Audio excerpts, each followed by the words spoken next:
Hi there, it's Sandy, your sister and your friend. Welcome to today's video. The subject I want to talk about today was actually prompted by uh, one of a comment that was made on an earlier video by a viewer named Pulse Wowls, and uh, she had shared such a compelling story. I really wanted to share it with all of you today. Um, it was about the healing of someone that we'll call Bill, and it was a friend of hers. And so here's how the story went. Bill had this disease called diabetic neuropathy, and he had it severely enough that every time he stood up, there was painful burning sensations in his legs. One day, though, Bill decided that he was going to consider himself as being healed. Now, his decision of being healed did not immediately make the pain go away. But what Bill decided was that he was now going to, in this uh, new defined experience of who he is, someone without having diabetic neuropathy, that he was going to view the painful sensations as part of God's healing process, and the pain itself as an indication of the fact that God was doing work in his legs. So what he did is he reframed and redefined um, the experience that he was having with the pain. So no longer could the pain just go rampantly through his body, doing whatever it wanted to do, um, without him being in charge of it or in control of it. So through this redefining, Bill actually, his thoughts now took power and precedence over the painful sensations that he was having. They now became subject to his thoughts instead of him having been subject to the pain that was controlling his life, because he viewed himself as having this disease. And after a few months of functioning like this, the pain eventually went away for Bill. So my viewer was looking at this experience of Bill's and trying to decide how would this apply to other people's lives. And she said this: when we experience the pain that we're going through in our life, whether it's pain from a disease, whether it's pain from a past trauma, and when we don't look at it and we just allow it to be stuffed down, we're actually working against ourselves. We're actually not exposing it to the light for the purpose of being healed. And that actually causes us to set up barriers to us reaching this state of conscious awareness. And now we have become captive to this disease or this illness instead of the illness becoming captive to us and our new way of thinking. Now, I hope that Bill's story, this was I was really glad that Pulse Wowls posted this. I thought this was such a wonderful story. And it kind of gave me a new take and new flavor on this whole experience of healing in Bill's case. And I think it does have application to a lot of our lives.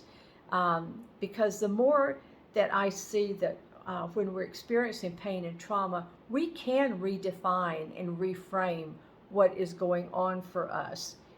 So that we don't see ourselves as a person defined by a certain disease or illness. We instead can, one thing that the viewer had commented is that this really is in alignment with some scripture in 2 Corinthians, I think it's chapter 10, that talks about how do we cast down, take charge of strongholds in our life. And it says we don't do it according to the world's way of doing things, which is to let that thing just run rampant, to define ourselves that way, to then let that disease or illness really take control of our lives. You know so many people who decide they can't do certain things that they used to be able to do because they're controlled, they're in so much pain or in misery and suffering. And I'm not saying at all for us not to follow medical advice that seems to be working for us, or not to take medicine that helps alleviate the pain. I'm not suggesting that at all. I've done those things, followed the advice, taken the pain medicine. But I'm saying in addition to that, if we follow this advice where we cast down the imaginations, this is scripture says, it says God tells us to cast down imaginations and every high thing that exalts itself against the knowledge of God. And so what did Bill do? He treated his pain as imaginary. He treated it as something that he had control of. It did not control him, and he redefined himself as somebody different from who he had been in the past. And the painful neuropathy certainly did exalt itself against the knowledge of God, because Bill was still the same person that God had created him to be, perfect in every way, completely healed, and holy. And so nothing had really changed about Bill's true self, and Bill decided to align his working out of life here on this earth in a way that conformed with that. The other part of that scripture in 2 Corinthians chapter 10, it's verse 5, I'll put it down below in the description. It says, for us to bring into captivity every thought to the obedience of Christ. Now, by Bill doing that, by him deciding that this pain was going to be obedient to him, he actually experienced the pain differently. He saw himself as being in charge. His thinking and his thought process was in charge, and the pain was subservient to his way of thinking. And his body finally did comply with his new way of thinking.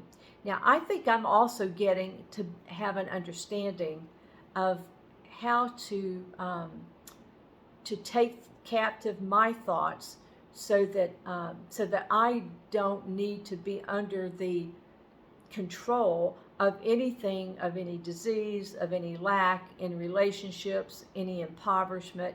Those things don't need to be in charge of my life anymore.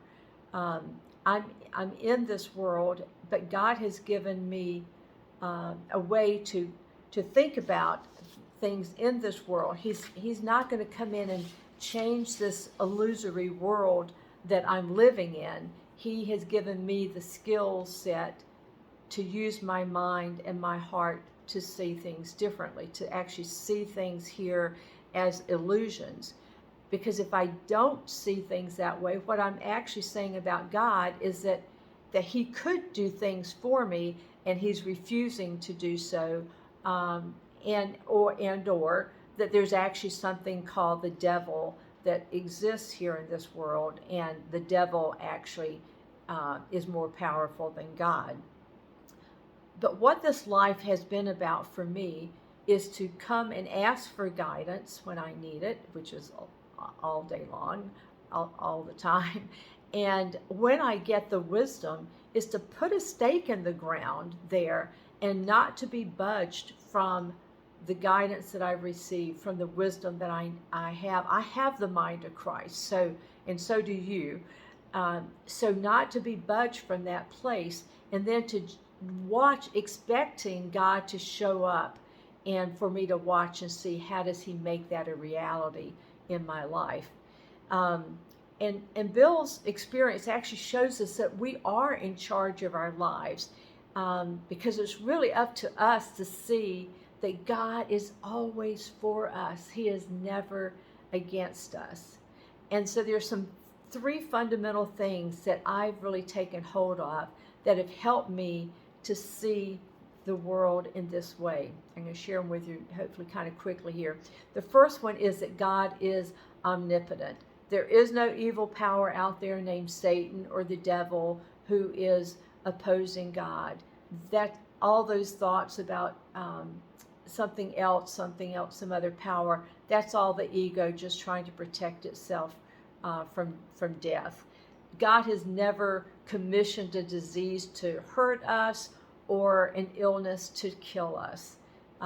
There is nothing. He is an all-loving God, and there is absolutely nothing that he does that is for our destruction or against us in any way. I don't think that God has ever made anybody sick, ever. I think that's always the work of the ego. The second point is that all things were created by God, and everything that God created is good. Nothing is actually changed from the way God created it originally to be, and he declared all things to be good. So that isn't different.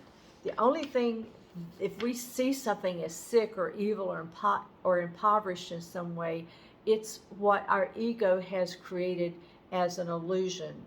And that's something that we can change our beliefs about. It's not the truth, and it's up to us to change our perception about how we see the world. This is not something that God is going to do for us. He's going to respect, he's given us free will, and he's going to allow us to see that things are different. The third thing is that we are one with God. We don't need to ask God to come in and heal us from some disease, or to change our finances in some way, or to bring us into a different thing that we feel like we need to be have changed in the world. When we come into our awareness of being one with God, we just need to remind ourselves that we are sons of the living God, and so is every other person, whether they see it or not. That identity, our true identity, empowers us to know that there is nothing that is too hard for us. If we see, really, as God is, so are we. There's nothing different. And if we see ourselves in any way as limited, we're seeing that there's a part of God that's limited. And that's just impossible. It's just impossible. So we need to hold on to our oneness with God. And it's actually from this oneness consciousness that we can rise above all the turmoil and trials that we face in this life. So once we see ourselves this way, we're not going to come back and ask God to heal us or to deliver us, we're going to just, we may ask for guidance about how to do it, but we're going to come into a knowledge of that we've already been empowered in this way to be able to see who we truly are, and to take hold of our life and the challenges in our life. And we're not going to see them as problems anymore. We're not going to look at another person and see them as anything less than a son of God. We're not going to see them as evil. We're not going to see them as sick. We're not going to see them as diseased in any way. We're going to see them as they truly are. And as we experience them that way, that is how their life will change. That is really from this place of loving somebody else in that way, of seeing their perfection. That is how we actually can perform our own healing and healing for other people. It comes out of this state of conscious awareness that we all is open. That's who we are. That's where we are. We just need to recognize it. So that, I just wanted to share that. I thank so much Pulse Wows for sharing Bill's story with us, and I love you so much. Go and be blessed this day, and subscribe if you haven't. Hit the like button. Share a story with me. I'd love to hear. I love hearing your stories. So thank you so much. Go and be blessed. Bye-bye.